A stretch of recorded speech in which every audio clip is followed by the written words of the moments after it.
many ways to acquire existing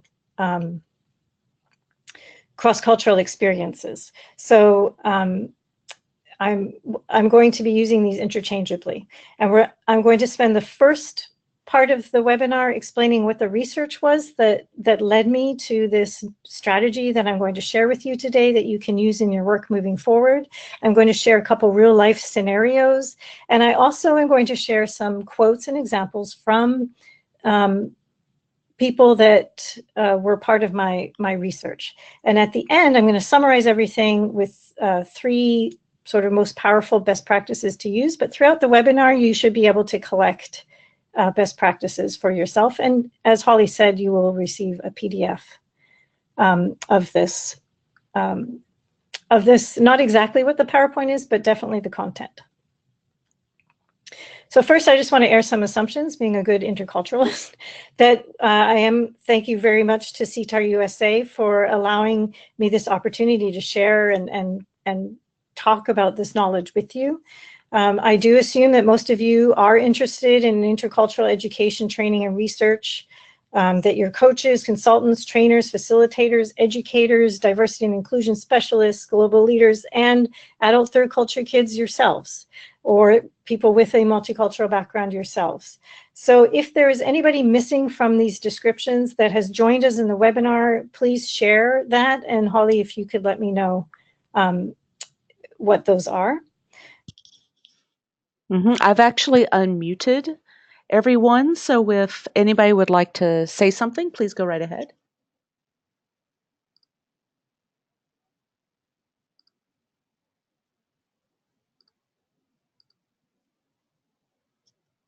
Let's try again. That should work now. Or you can chat in. Okay, so. Okay, I have nothing missing for me. Okay. Anybody else? Okay, great. So I've captured everybody, which is wonderful. So, and my point is to address this with you. My goal is to help advocate their workplace strengths, and I'm going to give you those strategies.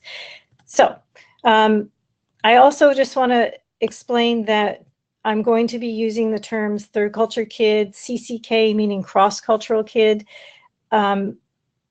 because my original focus was on the third culture kid experience. So you will hear quite a bit of that. However, in the responses that I got from testing my research, a lot of people from these different cross-cultural experiences, including adults who moved, expatriates, repeat expatriates who moved cross-culturally, resonated with a lot of these strengths that I was surfacing and the accompanying challenges that come with them.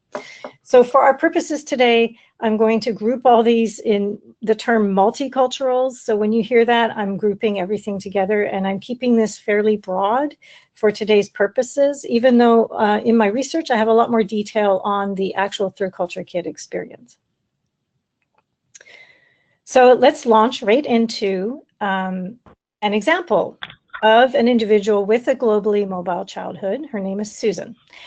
And you're going to watch an animated cartoon clip of Susan. She has a third culture kid background. She loves different countries, different ways of thinking, traveling, helping people bridge differences. She grew up in 7 different countries from the age of 5 to 18. She went back to university in her country of citizenship, which was Canada. This is her first job overseas. Well, her first job overseas was in Japan, teaching business English. And now in this clip, you're going to see that she's hired a coach to help her because she's been promoted to a leadership position. And she is nervous, as you will hear, and has some concerns about how can she function effectively in this new role. And so Susan talks a lot. You will hear it's a bit of a monologue. So please don't worry about capturing everything that she talks about, but listen for the specifics of any workplace skills, knowledge, or abilities that she talks about that could help her in her new management job. So any skills, knowledge, or abilities she talks about that could help her in her new management job. And if she doesn't specifically address those, what do you hear her addressing. So you could take notes on your own, and then after the listen and watch this video clip, and at the end of it, I will be asking for a little bit of feedback, either audio or in the chat box.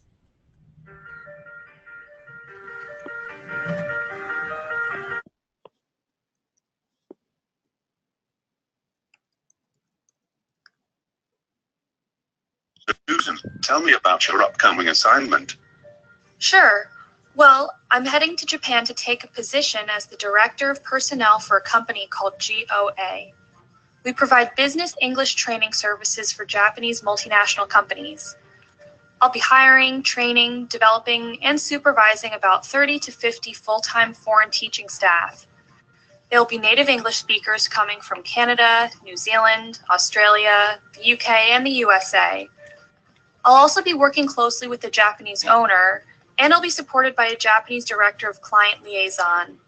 My focus will be to support the well-being of my teaching staff and to help them navigate the Japanese way of doing business. The company hired me so the English-speaking instructors could look to me for encouragement and support while adapting to the Japanese culture. They'll need to integrate both on a business and social level. I expect to connect easily with my teaching staff, but I anticipate that my interactions and understanding of the Japanese ways, especially with my boss and support staff, will be a greater learning curve. This is my first time being in a leadership position. Ever since I accepted the position, I've been concerned about how I will meet the expectations of my Japanese boss and clients, and how I'll be taken seriously as a 28-year-old single female in such a male-dominated culture. I'm the first woman to be hired for this position. I'm not worried about the language barrier between the Japanese staff and me. I know that the key people I'll be working with speak English well enough. I'm comfortable in my own communication skills.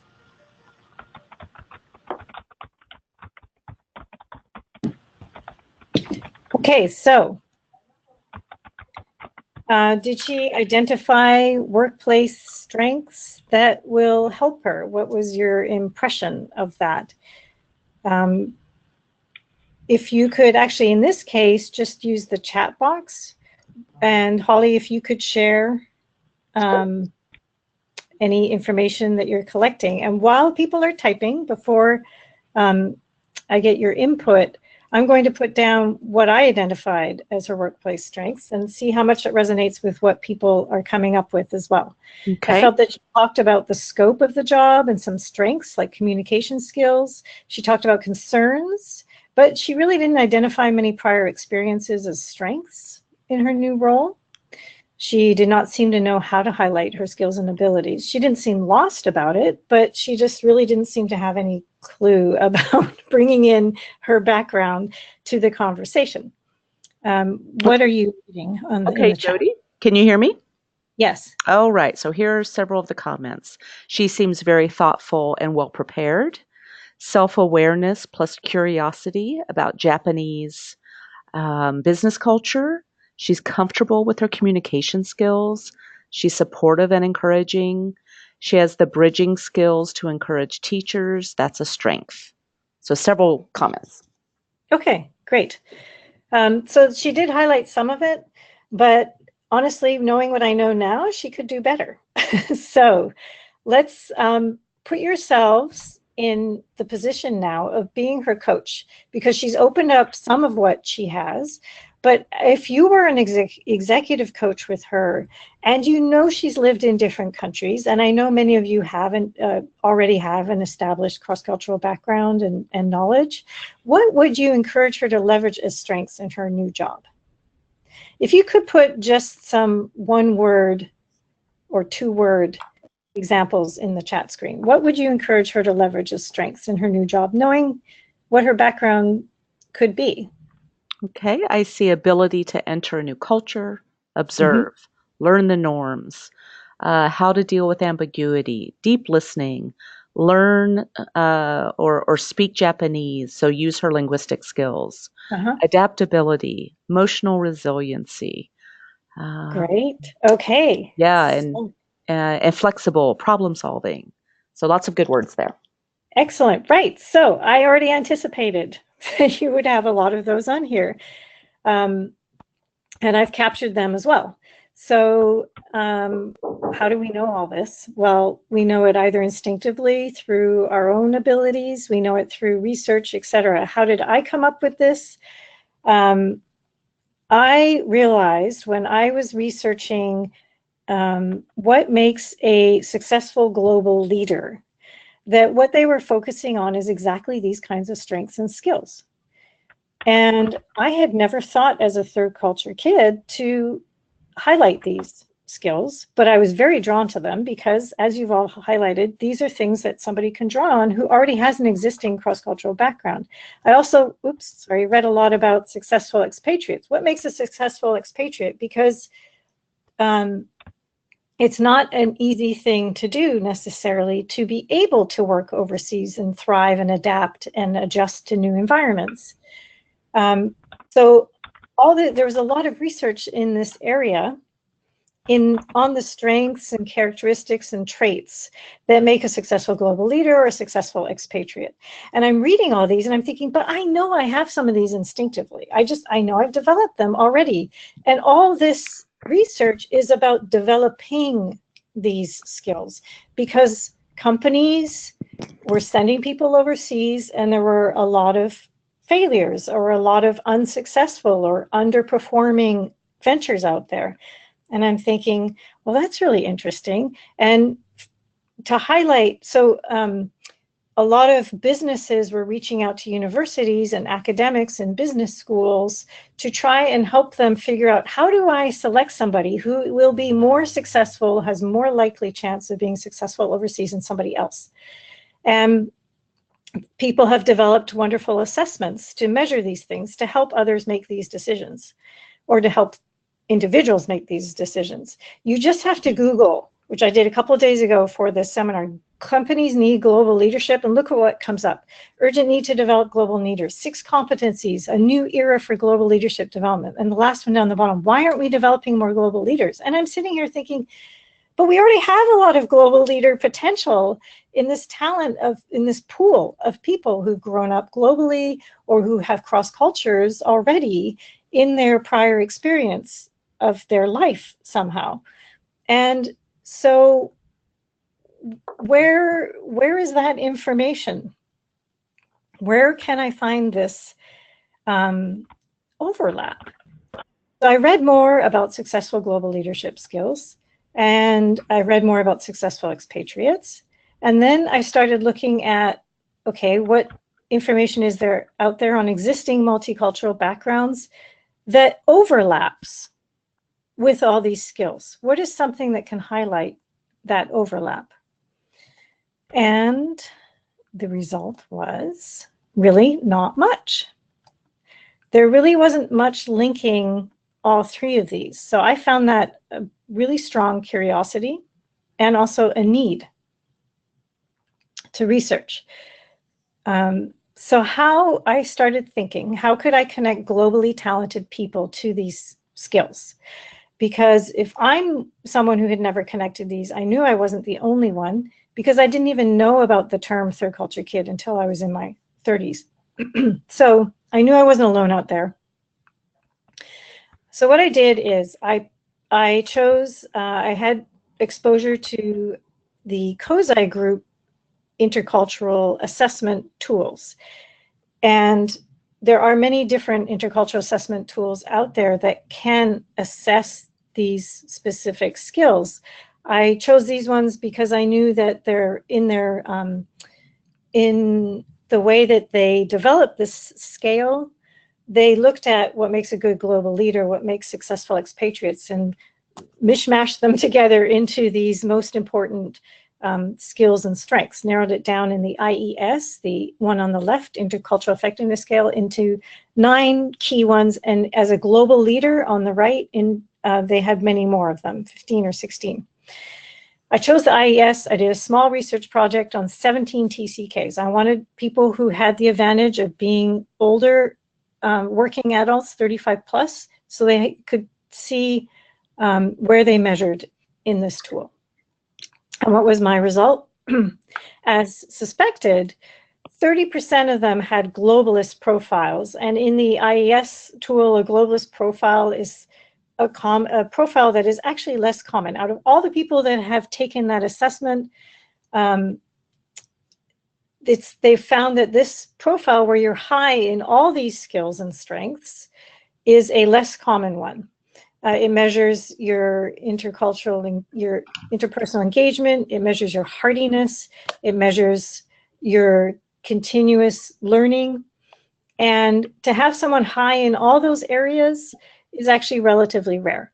In my one sample of 17 adult third culture kids, 30% of them had globalist profiles, 10 times that found in the overall sample. So I knew I was onto something. I had established some validity, but now I was thinking, well, how do these skills, how are they actually being used in the workplace? If they exist, how do they show up? What challenges or other strengths did multicultural people bring that may have otherwise been missing from these kinds of assessments that are designed to develop skills rather than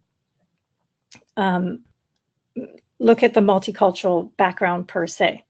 So I went on to research adults with globally mobile or cross-cultural backgrounds in the workplace. Where could I find this kind of research? There wasn't a lot out there. These are some of the main tools I have, and I think I do have to highlight that the one on the far right, Patricia, is, I think, on this call, and she did an in-depth dissertation on this that she's turned into a book. And The Blended Cultures by Barbara Shetty, a lot of you also know her, and Global Cosmopolitans is by an American woman who actually worked at INSEAD in France.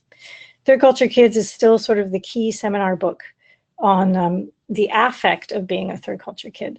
I also researched scholarly articles, blogs, global mobility magazines, all kinds of sources to try and glean any pieces I could of how people who have an existing multicultural background show up in the workplace. And after doing all that, I came up with 15 strengths and challenges. Hey, Jody.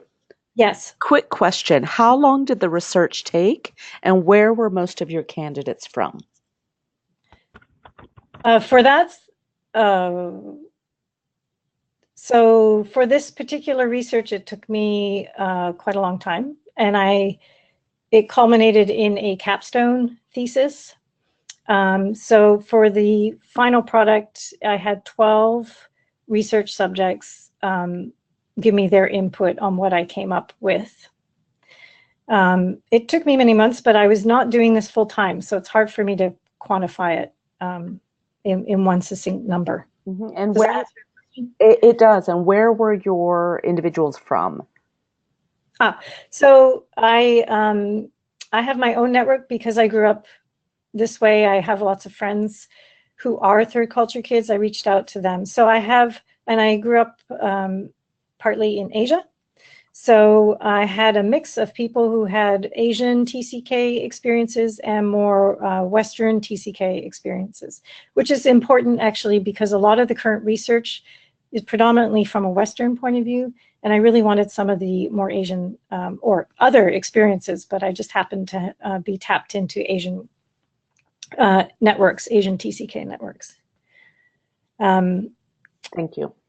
Okay, so the results overall of researching what the impact was in the workplace for globally mobile individuals in particular in this case was that there really are challenges and benefits that are unique to their experiences, that there are identity complexity and struggles that surface. There's a hidden edge of difference. This is really key. It's not something that's terribly obvious to the eye. And that this demographic really needs help creating a constructive sense of all these experiences. One way is by recognizing the multiplicity of their differences. The second is by giving a language to express the multiplicity of their differences. And so I am focusing very much on that language by surfacing to express that multiplicity by focusing on the strengths and skills and abilities that they bring. So I have another case little mini case study video clip for you to watch of somebody with this a high level of this complexity and multiplicity. And when this person starts looking for work, well, it wasn't the first time she had been looking for work. She is now positioned in the United States, and she's going to Trader Joe's. For those of you that may not know Trader Joe's, it's a store selling foods and beverages from all over the world. Very international appeal. She walks into Trader Joe's looking for local work, hoping to find a match between her global skills, the international flavor of the store, no pun intended, and the location of this store in a very diverse community in Los Angeles. The diversity is very key here, the international flavors in her mind, being she is a third culture kid. So what I would like you to do with this conversation clip is to listen for or take note of how she talks about her skills and abilities, which is a little bit different to how Susan did. Susan, by the way, I admit was me in the earlier conversation clip. And in this case, how does she talk about her skills and abilities? And then what happens? What is the reaction? And here we go.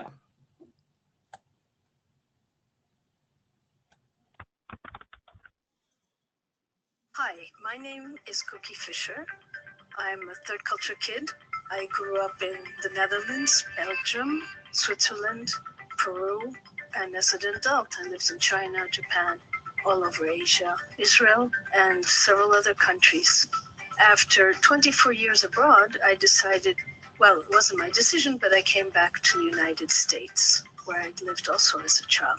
And I was having difficulties integrating.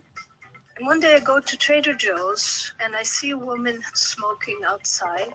And I had heard that the benefits were at Trader Joe's were very good. And I thought to myself, you know, I've had a hard time integrating. I have had no work for a year. Maybe I need to do something normal and I need to find a job with Trader Joe's. So I asked for an application and I filled out the application. And I thought, you know, this is not what I generally do, but we'll give it a try, see how it works. So I went to the manager, smiley. I handed in my application. I said, I speak 9 languages. I work in 6 languages. You have a very diverse community here. I can communicate with everybody. I have highly developed social skills. I integrate easily.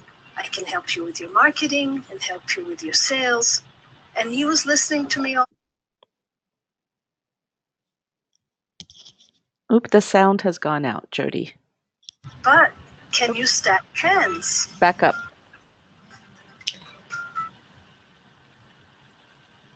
Okay, can you said the sound went out? It did. Hmm. Perhaps replay it just a little bit, right as she turned in her application. Okay. I don't know if I can fast forward it.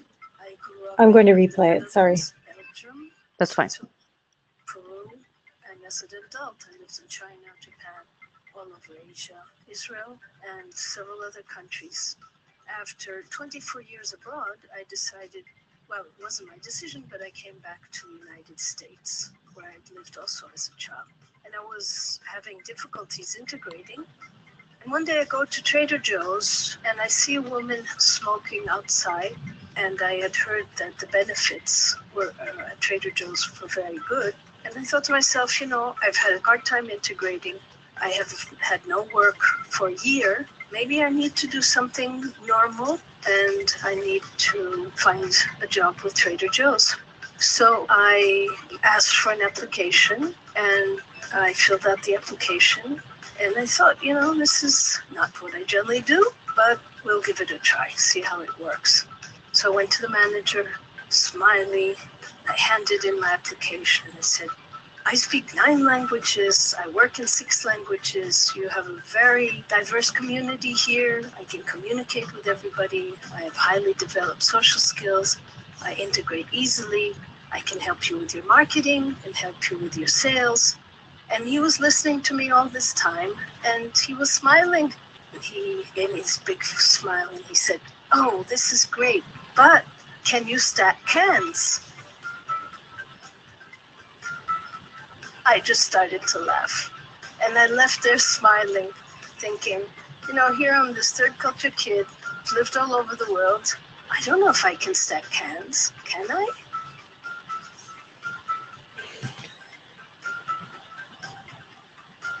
So that's Cookie, and I want to thank her very much. Oops, sorry. I want to thank her very much for sharing her story with us. She obviously has a lot of multiplicity in her upbringing, and I would love to hear, as I bring up what I heard from her, if you could share again in the chat box what you heard about her skills. How did she connect her skills and abilities? And then what happened? So Holly, as people are adding in their notes to the chat, I'm going to bring up what I heard and let's compare. Mm-hmm. So she sold language skills. I can work in 6 languages. She speaks 9. She says, I can communicate with everybody. She tried to link her diverse community that she lived in there with the ability to communicate to all of these different cultures in their own languages. She highlighted roles she could play, help with sales, I can help with marketing, I can integrate easily. Is there anything else in the chat box that people are surfacing? Yes, so here are the comments. Give me just a moment. So several comments. She needed to connect her skills to the specific job, which she didn't do. Another person said not a very good connection of her skills and abilities to what the job actually wanted. Quantified her living abroad, names countries and years abroad. Right. Someone else said great story, fun example of ways we can leverage our strengths, and a few more. She outlined very high-level intercultural skills. Right. There was a question about taking perspective, wondering if the manager felt overwhelmed in some way. Yes. She didn't ask the manager if they even need someone. She seems overskilled. And just a final comment, the wealth of skills is not recognized by a manager who doesn't have that experience. And then the final comment, disconnect between jobs she is applying for and her background. Wow, that's fantastic. You all could give this presentation. So yes, she had all these things exactly.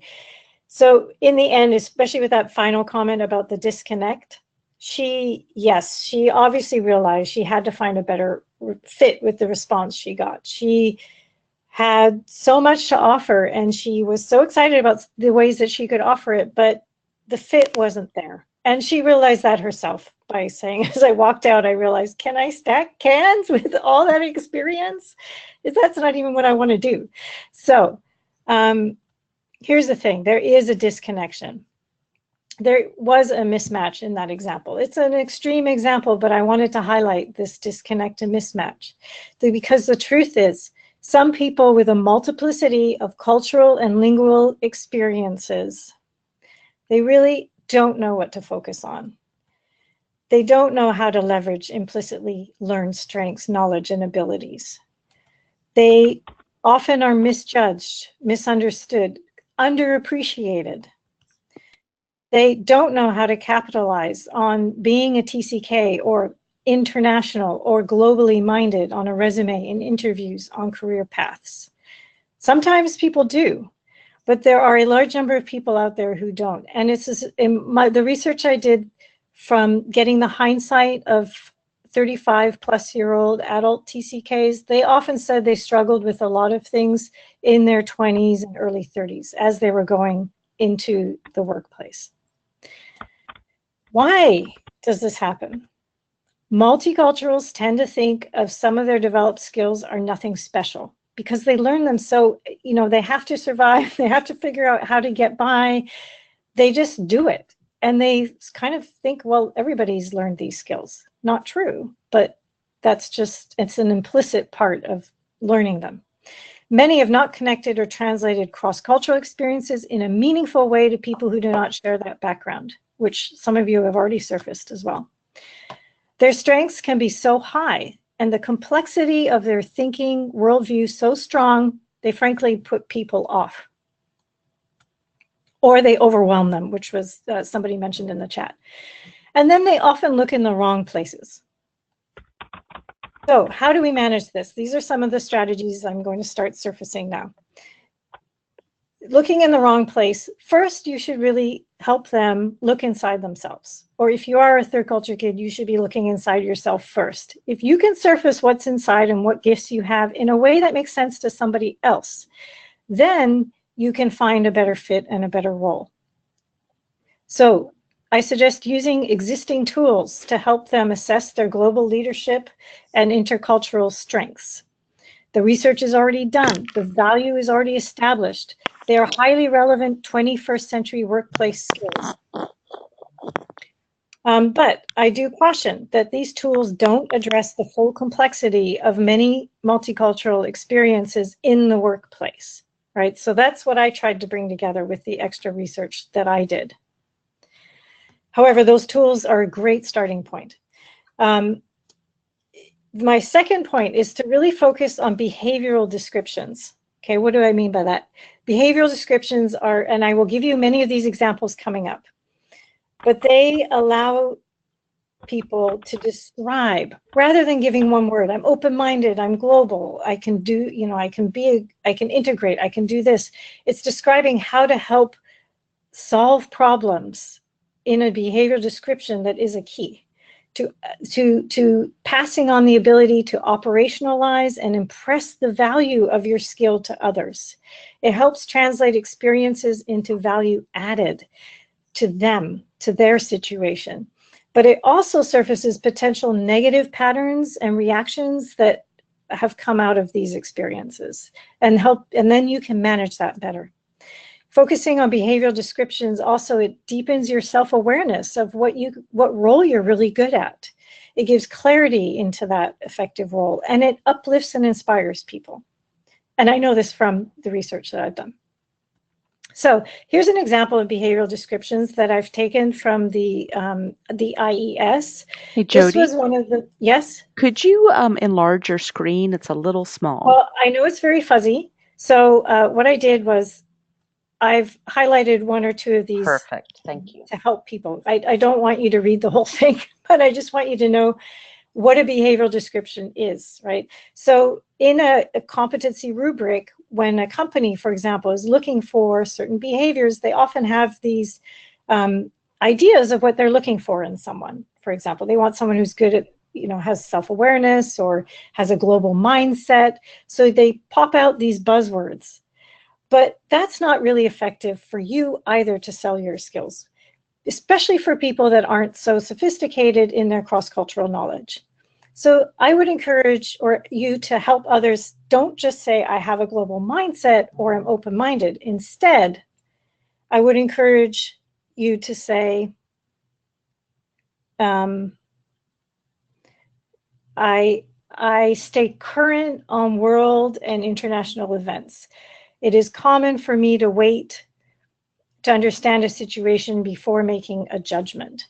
So instead of saying you're open-minded, say, well, I'm very good at waiting before I make a judgment on something.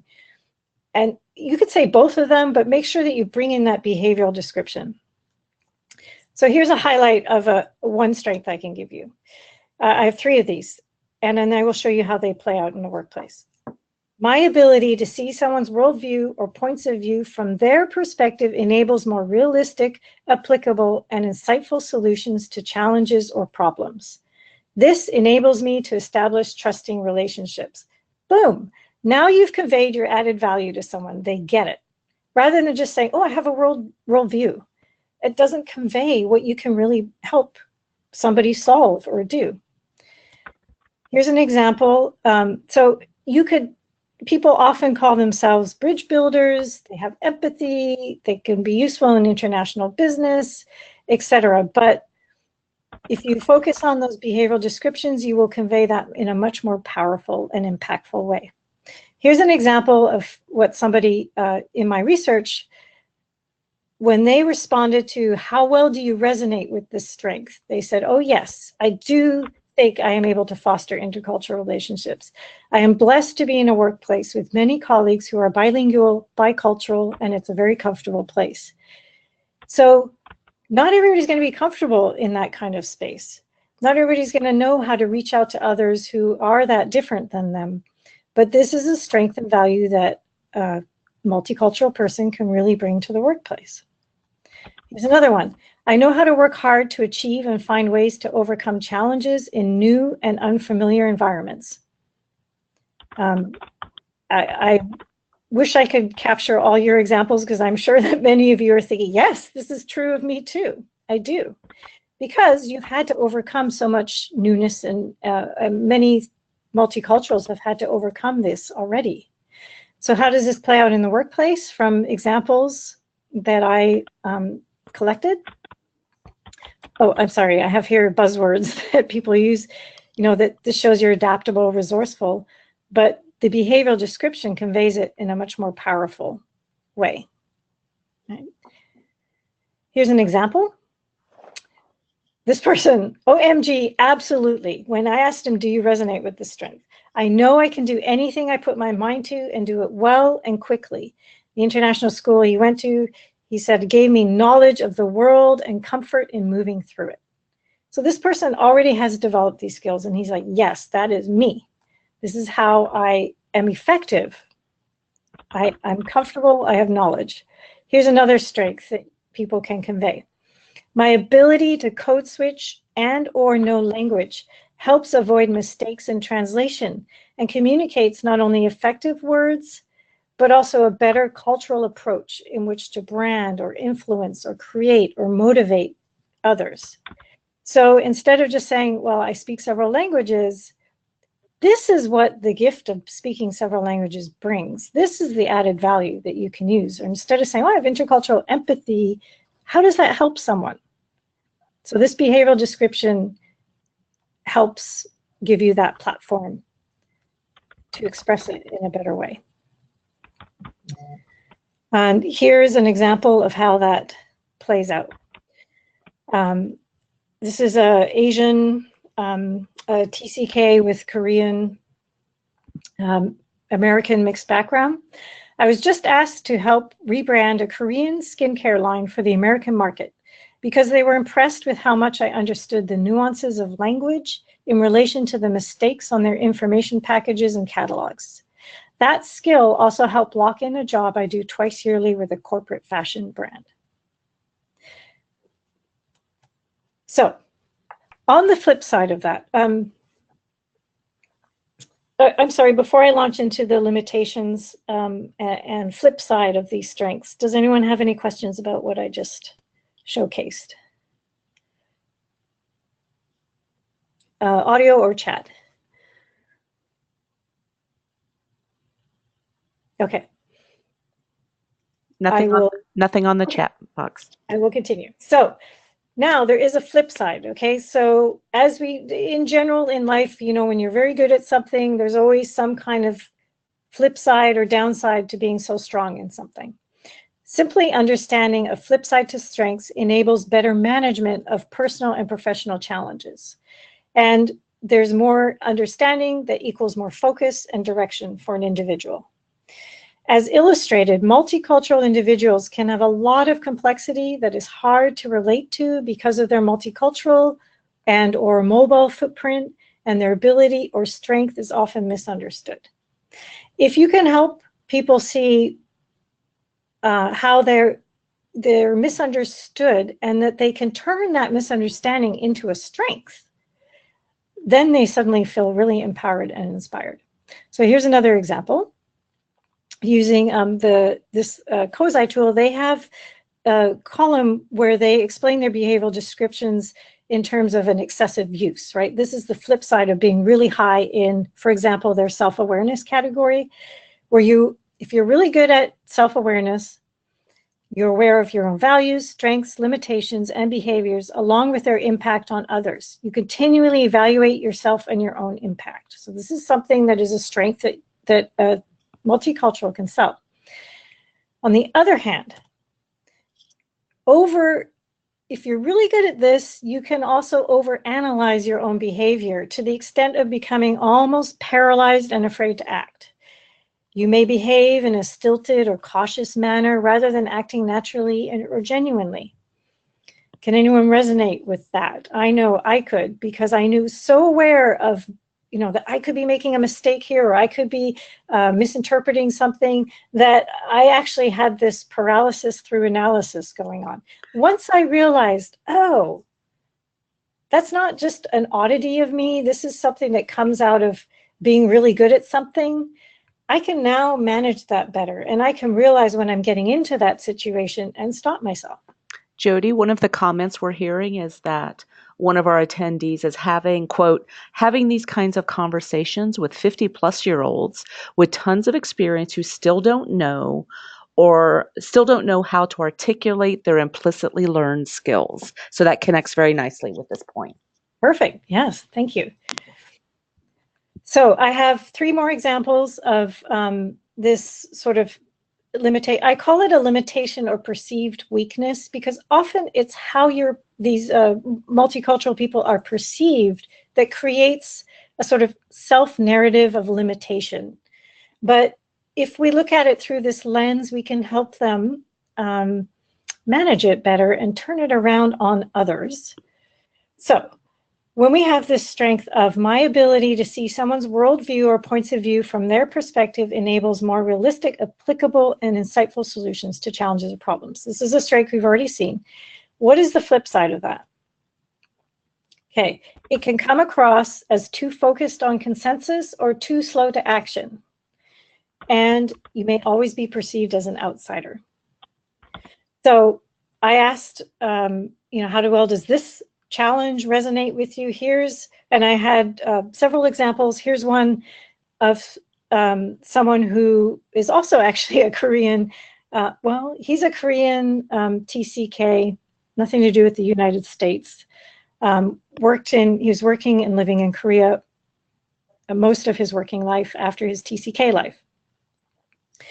As the president of a homeowners association, this is in Korea, people perceived me as too slow to action, but I was trying to be inclusive. I often see dynamics in situations that others do not see. People often think I'm being too analytical or an outsider who is out of touch. It is frustrating. People don't want to look at the root of situations that I can see. So you could help this individual, if it was a problem for them, understand how, okay, yes, you're being perceived that way, but let's turn it around. Let's say to people, I know I'm being too slow. I know you may see me, but you may perceive me as being too slow to action. But here's what I'm actually doing.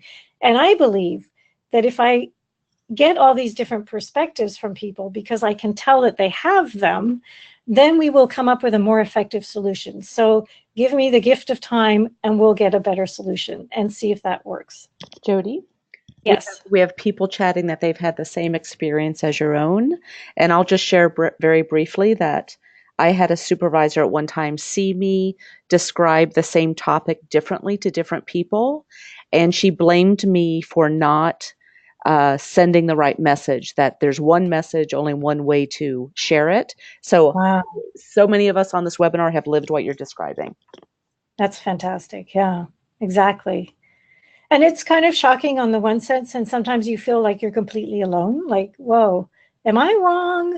But again, it's just, this is what happens from having been exposed to a lot of complexities at an earlier point in your life. Mm-hmm. And there are ways to deal with it. I'm hoping this is helpful. Jody, one more comment. Individual said, I like this chart as well, what you were showing. It empowers multicultural people as they navigate the workplace. Wouldn't it also be valuable to show others within the business so they become more aware of the assets of their multicultural coworkers? Absolutely. I totally agree with that. So in my research, I decided to start with multiculturals themselves, but I do hope to, move this into a broader, like international human resource perspective. Here's another one that many of you probably resonate or have seen in work that you've done. Here's I know how to work hard to achieve and find ways in overcoming challenges. Here's the flip side. And this is a lot of people resonated with this one. This strong self-reliance and focus on achievement can mean that not asking for help and ending up straining yourself too far, especially as life grows in complexity. So as you take on jobs and roles and marriages and children and all this piles up. It can inhibit empathy also, as some people have learned not to pay enough attention to their own or other people's feelings. So this achievement orientation and ability to overcome challenges was such a focus in getting through life that this is almost like a side effect of it. And I have two, because I just couldn't help it. There were so many good examples of people who have exhibited this in their, gave me their examples, personal examples. This is a person who is Filipino, TCK, and when she went back to work in the Philippines, there's a foreigner comment in here that's because they perceived her as a foreigner because she was not really brought up in the Philippines. So here's what she said. I've learned to rely on and apply myself at a young age. When I was working at a health nonprofit, I was both so self-reliant and afraid of asking for help from colleagues who made fun of me for being a foreigner, quote unquote, that I did some really stupid things. One time, I organized an event all by myself and paid for suppliers with my own money. It was reimbursed. Instead of asking for help and doing it the proper way, the event was a great success, but the way I did it was incredibly stressful and exhausting. So that was an example from one participant. Here's another one. This was an American TCK. I am notorious for getting so focused on goals and my own internal thoughts that I completely shut out people close to me and become almost robotic.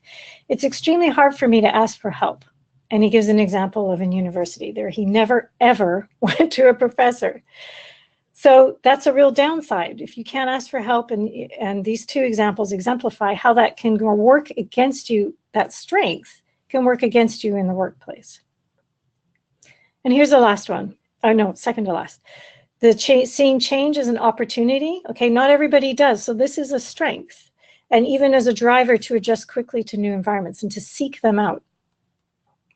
Flip side of that, and this is again something that was very common in the research I did and pulled up, constant drive for change can result in a lack of traction in projects, activities, or location. Restlessness or rootless feelings can inhibit commitment. Commitment is a big problem. May be seen as unreliable. Okay, so here's an example of how this played out to another TCK. The flip side, when he agreed with the strength of seeking novelty. The flip side is that I can't imagine not having this constant influx of the new. The true idea of a routine freaks me out. I have so many ideas and pursuits that my output of work, when left to my own devices, can actually take a long, long time. People have a hard time understanding what exactly I do or am or want, because sometimes I do as well. People would love to invest in me if they knew what I wanted. LOL, he laughs at himself because now he's figured it out. He's in his 40s, but what he told me in his 20s, this was a real struggle for him. And here's the last one I'm going to present because we're running out of time. Yeah, Jody. Yes. Jody, we actually have quite a bit of time. So it's 1:25, so take your time presenting the material. But I did want to mention a couple of the comments, if that's okay with you. Yes, please. We had one individual sharing their personal experience, going back a few slides, that says, I'm half French and Japanese.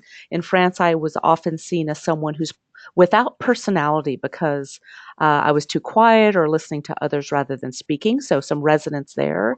Yes. And one individual stated that often the international experience and the ease that comes out of doing certain things, this person, Patricia, has experienced that as being interpreted as robotic at times because you're at ease in many situations. And then a final comment in the chat box is usually people that are not TCK don't have empathy for us because they don't experience those challenges at that level. And you have to share the gift of what being a TCK, or I'll add a very, if you're not a TCK, someone who has had multiple, cross-cultural experiences to just share that with others. And then finally, a quick question. How did this man overcome this lack of quote unquote commitment? The gentleman spoke about. The last one was about this slide here, and feel free to open the audio and ask me. The one about the man overcoming, was it this slide I'm on now, or was it a different one? It was this slide. Oh, this slide.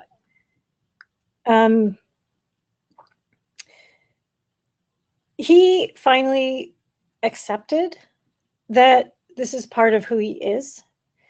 And also he avoided situations where the output, where he was left to his own devices, because he realized, wow, if I'm not beholden to somebody else's deadline, I'm just going to keep going and going and going like the Energizer Bunny, and then keep growing ideas and changing things and never actually committing to it.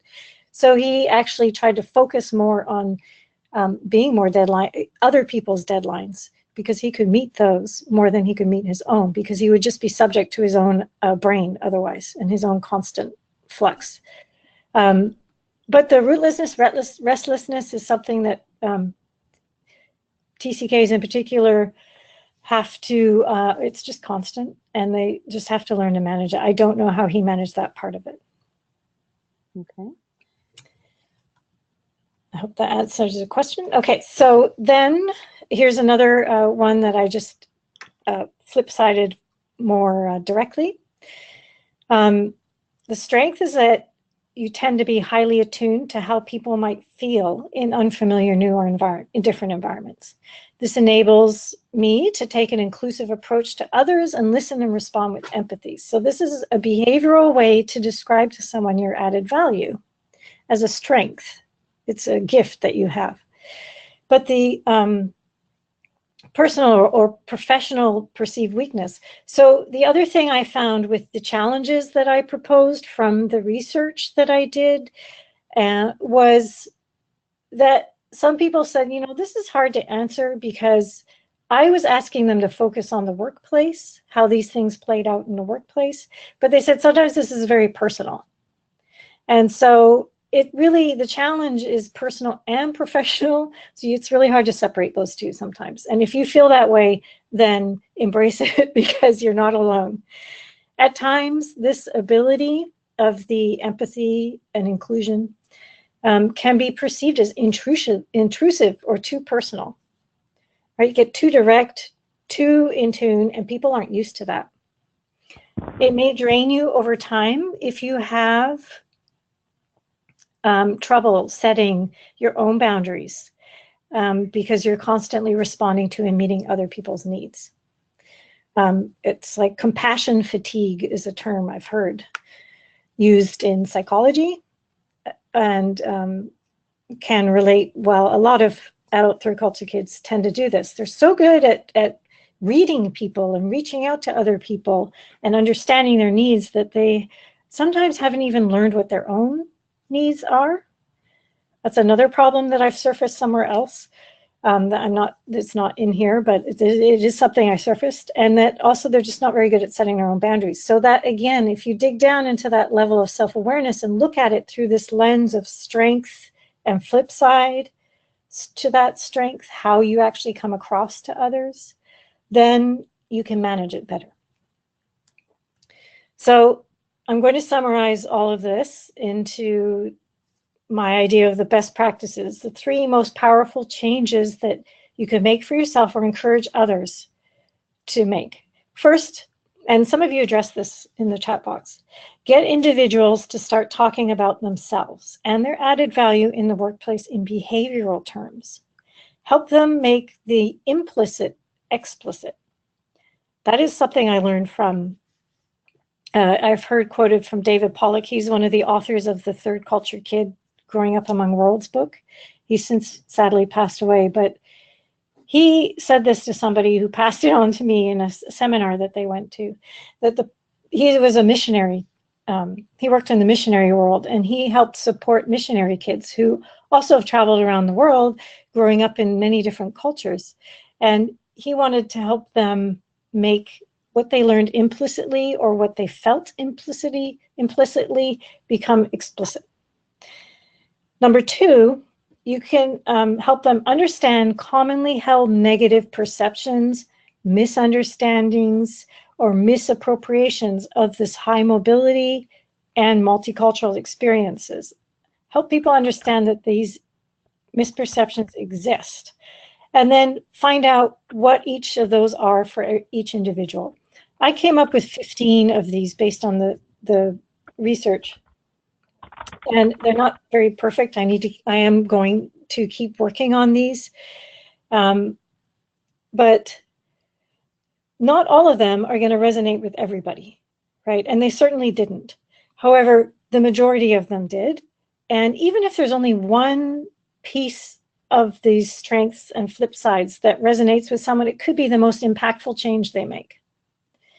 So definitely help them figure out what those are for each individual. And then thirdly, teach self-advocacy to minimize the challenges and turn misperceptions into strengths, and therefore find a better workplace role for themselves.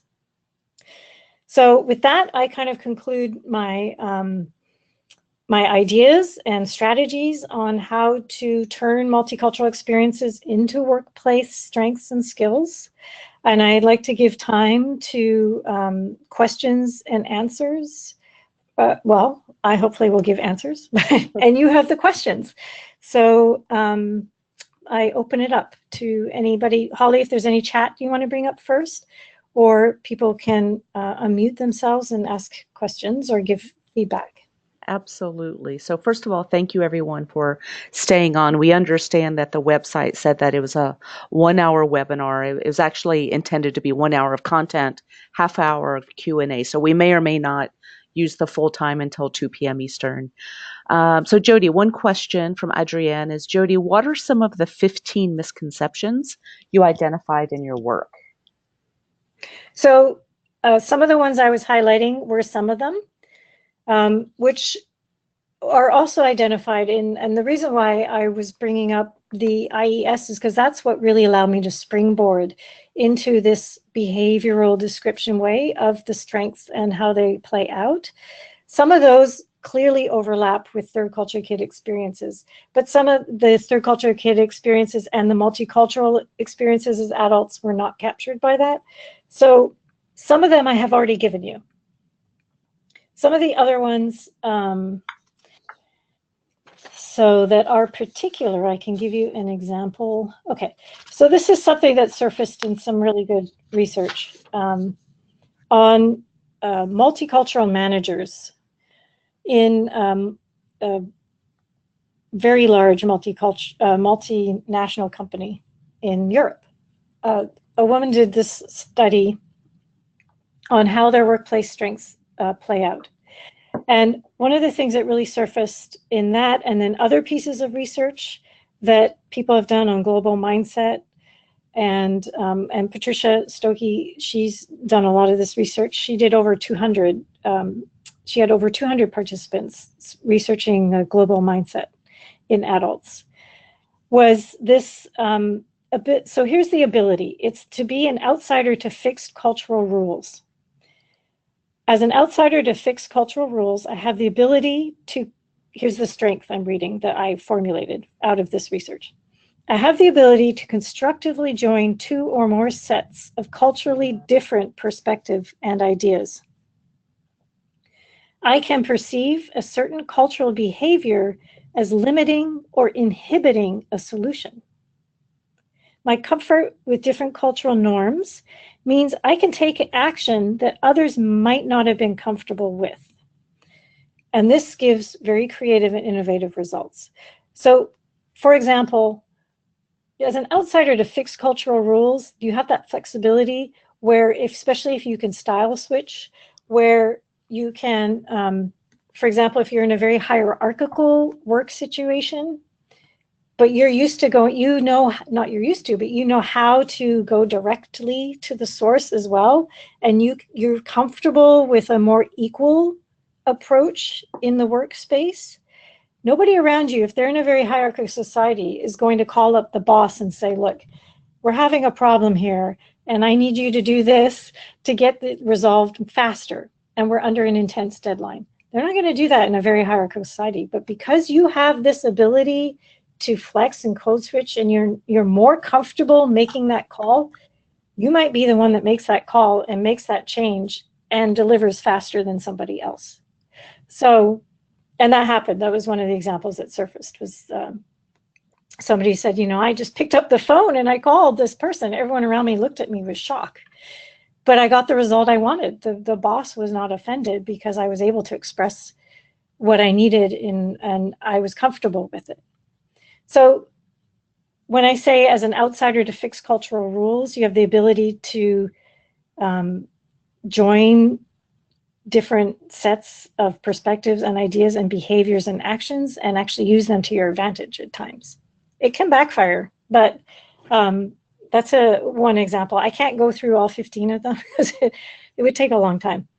The flip side of that, by the way, is that the other party can negatively judge me and accuse me of being wrong or acting in the wrong way. So it can backfire. And then the calm demeanor in style switching, and I think this was surfaced in one of the chats earlier, actually, that your calm demeanor in style switching and acceptance of difference may be viewed with suspicion or seen as disloyal. So depending on the culture, the group culture that you're a part of, some people might think that, you're being disloyal to this way of thinking by acting that way.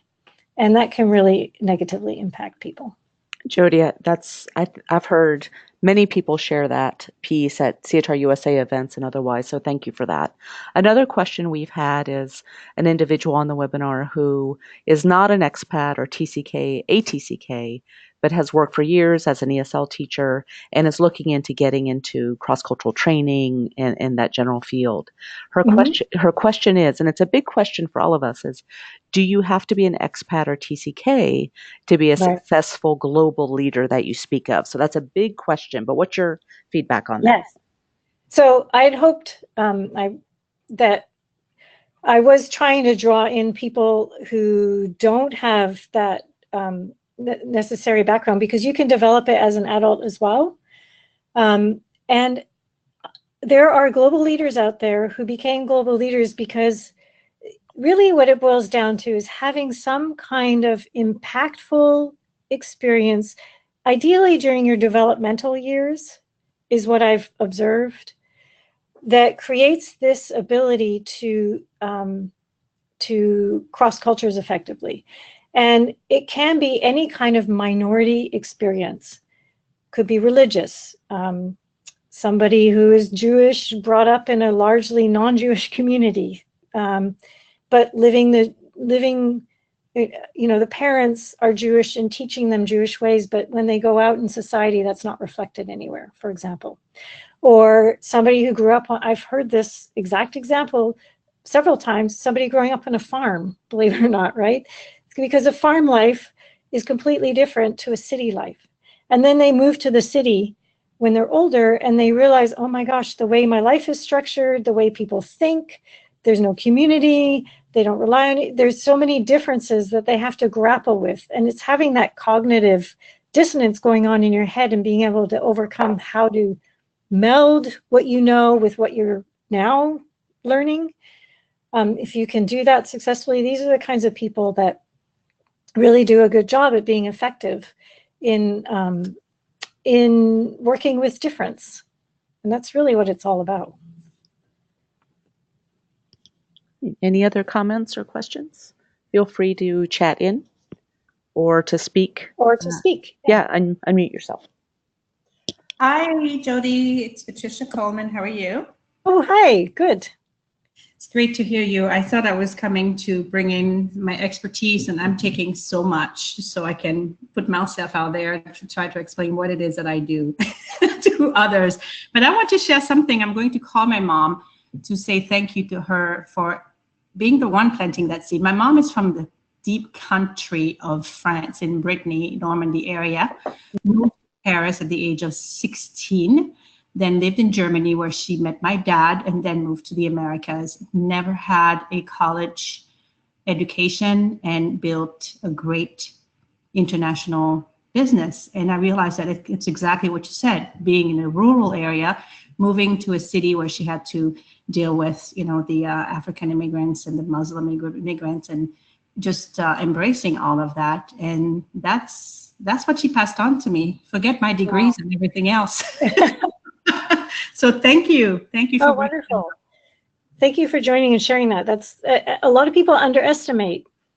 Totally. Again, she probably didn't really realize what strengths she had learned from that. So, well, or maybe she did because she did pass them on to you, but a lot of people don't recognize that. Thank you for sharing it.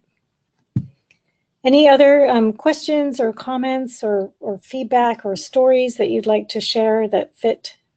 Yeah, so in addition to lots of thank yous for all these tangible comments and great examples, research, etc., one question that we have is how to help others or oneself develop their self-advocacy that you mentioned. Yes. So what I would do is, or what I have done also individually, not as a group, but is to show the strengths like I did and how they're worded in behavioral terms. Okay, not just saying you're open-minded, etc., but you got to get into the nitty-gritty of how that comes across. And then the flip side of the challenges. And if you get people to look and read these scenarios and say, oh yeah, that's me. Oh yeah, I do that. Oh yeah, this, and then you ask them how does that play out? How does that play out in your life? Either the challenge or the strength. And then say, well, are there any cases where if it's a strength and they can't think of the challenge or they don't see themselves in the challenge, you can dig deeper by asking them, are there any times where you think this has actually been a negative? And once you start having those conversations and digging deeper into scenarios, critical incidents, things that happened, then you can start saying, okay, so you had this negative experience, but there's actually a strength in there. How can you turn it around? I'll give you a more concrete example. I also had some experts looking at what I produced and giving me their feedback. And one of them shared this with me. She said that when she was, because she had this heightened ability. How to leverage LinkedIn using articles. Okay, everyone, please mute yourself. Thank you. Probably already LinkedIn profile. Sorry, I got distracted by that. She had this ability of taking different perspectives, and people would often, people like even family members or friends would say, oh, you're spineless, you can never come up with a decision, or you're always asking everybody their opinion. And when she studied in the intercultural field and she saw a global leader positioned as somebody who's able to look at different stakeholders' positions and take them into consideration, she realized, boom, wow, what I've been not accused of, but sort of jokingly is seen as a negative trait in myself is actually an advantage. So she realized herself, and you can help other people do this by saying, okay, well, you've been characterized this way, but here's how you can turn it around. You can see that this is actually, you have an ability to understand there are different perspectives, to reach out to the relevant stakeholders and ask them their perspective. You're happy to take that time because you see the value of it. And then you can come up with a solution that is a much better fit for the problem because you've already sourced all the different perspectives that are involved, and you can come up with a better solution. And she tried that, and she said that, and she's a director in a university, and she said that learning how to advocate for herself in that way positioned herself in a whole new light, and it gave her it gave her more empowerment, and she uses that strength all the time now. And she turns it around on other people saying, oh, well, you see me that way. I can see that you're thinking I'm too slow, but here's what I'm actually doing. And then you sell people on what you're actually doing, and they usually agree.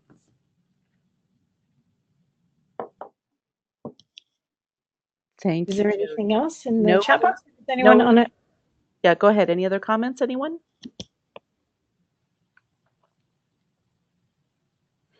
Okay. So I will end, and then Holly, I know you're going to wrap it up totally, but I just wanted to let you know, this page I've had up here, you feel free to contact me if you have other questions or you want more information. Feel free to reach out to me at this email address. You could also find me on LinkedIn and reach out to me that way. I would really love your feedback. This is the first time I'm surfacing this kind of information in this way, and I know you've joined in on the chat and giving me feedback that way, which is great, but I would also love some personal feedback, those 3 key questions that Holly will also be sending a link to. Just simple questions. What did you like? What do you want to hear more of? And what could be more useful to you to help me move this forward? So thank you for your time. I really appreciate all your input as well. I also just want to give a quick shout out to those conversation clips that I used. Valerie Murphy and Brett Perry put those together and helped me bring those stories to life. And I really appreciate that we could do that kind of animation of what's really going on, because I think that it helps add, it helps bring the conversation to life about what's really going on with this complexity and multiplicity of our experiences. So I just wanted to give a shout out to them because they helped me behind the scenes do some of this work.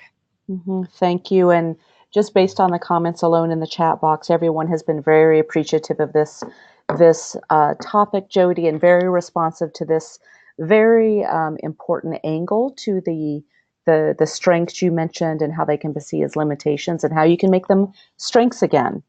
So thank you very much for this informative webinar. Everyone, within a few days at the latest after we finish, we will send out again a kind of a summary PDF of the key points from the webinar to those of you who actually joined today. Will be free, no cost. We will also send you, thanks to Chris, will send us a really nice clean PDF of that IES rubric. Thank you. Yep, so we'll have that. And the last thing I would like to say is that please consider attending and sharing with your colleagues our next webinar, which is taking place on December 6th. I'm so sorry I don't have the title in front of me, but it will be delivered by Dr. Tony Byers, who is going to talk about the practitioner view of doing global diversity and inclusion work. He's consulting and speaking right now, but his most recent role was as the head of global diversity and inclusion at Starbucks. And I had the privilege of working with him several years ago within a corporate context. So that will be also very informative, and that will wrap up our webinar for the year. So thank you for considering that. And final, Jody, big thank you to you. It was wonderful. Well, big thank you to SIETAR USA and your work behind the scenes also putting this together and all these webinars. So I really appreciate, I really appreciate you seeing value in this as well, because it isn't talked about very much. So I appreciate that. Thank you. You're more than welcome. All right, take care, everyone. Enjoy your day, and hopefully see you December 6th. Thank you. Goodbye, everyone. Thank you so much. Goodbye.